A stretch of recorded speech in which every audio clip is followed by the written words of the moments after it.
Welcome back to Now Louisville. I'm Chandler Blewett with Corsair Charities, and in this segment we're going to be visiting with a couple of wonderful people from Bellewood Presbyterian Home for Children. I'd like to welcome Sally Pendleton. Sally is the Development Director, and also with her today is Lee Baltzell. Lee, I understand you're a member of the board. Welcome, and we're so glad you're here. Thank you. It's a pleasure to be here. You know, I've had the pleasure of knowing a little bit about Bellewood for a number of years and acquainted with your executive director, Jerry Cantrell. I'd really enjoy it, and I'm sure our audience would. Sally, if you'd give us kind of an overview of Bellewood and its work. Sure, I'd be happy to. Bellewood was started 160 years ago. It was founded by 4 local Presbyterian churches here in town. We started as an orphanage, and throughout the last 160 years we have cared for Kentucky's most vulnerable children and families.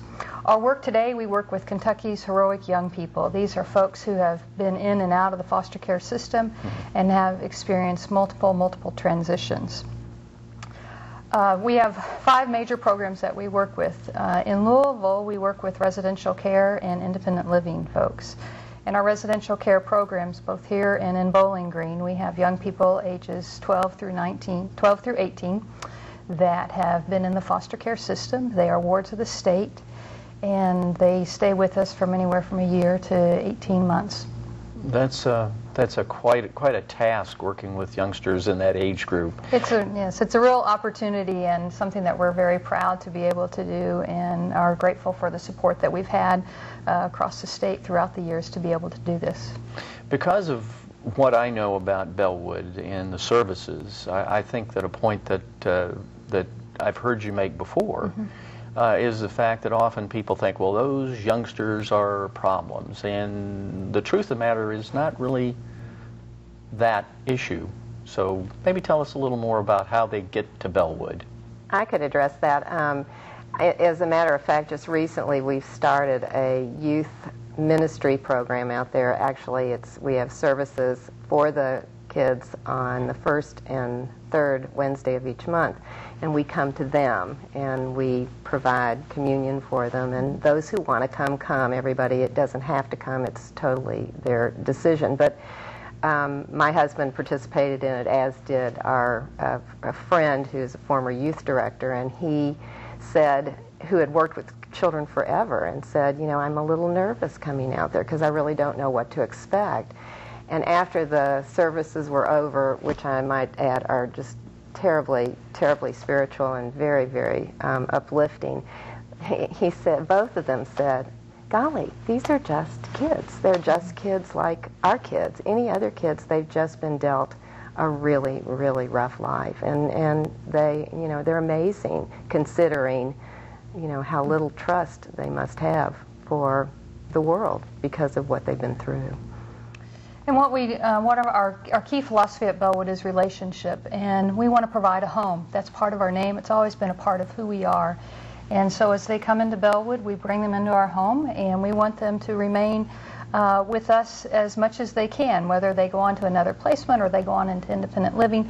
Through our continuum of care, we want to be able to provide them with the education, be it a formal education or the tools and the skills that they need for life, to be able to provide them with a supportive adult and to stay in relationship with them.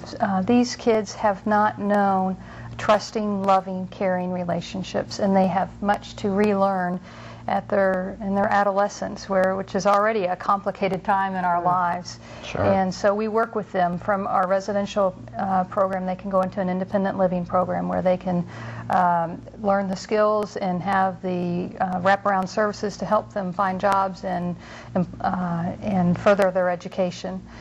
We do that across the state. We do independent living in Lexington and Bowling Green, Paducah, and here in Louisville as well. I know I've visited the campus a couple of times. I understand that it takes money and opportunities to run the operation, and understand that you have an event coming up in the near future that will introduce the public and get the public a little more involved with Bellewood and help raise some money. Could you tell us about that, Lee? Sure. This is our second annual film festival, and it will be the 24th of January, which is the weekend before Super Bowl. We are our films are being submitted by young people in southern Indiana, in Louisville, and some across the state. We are hoping for films from anywhere from youth groups to schools to individuals. And filmmaking is so now. It's so with it. These kids now are so, they know so much about electronics and how to do this, that it's an opportunity to create something and our children at Bellewood also participate in this. So it's an opportunity for kids to have a forum from which they can really show their stuff. So it's great. We have a red carpet event that night. Liz Everman is our MC. The kids are interviewed when they come in, and our last year's was a wonderful event, and we're hoping for many more films this year, and it to be bigger and better year to year. So. Well, that's wonderful. So this is your second annual. Mm-hmm. They can contact people want to contact. They can Bellewood. go to our website www.bellewood.org, or they can call us at 245-4171. Submissions must be received by November 13th. Ah, wonderful. That's exciting. I hope you have a great turnout, and I'm sure it'll turn out well. Thank you so much. Thank you. Want to really say thank you to both. Thank the audience for being with us for this edition of Now Louisville. We'll see you next time.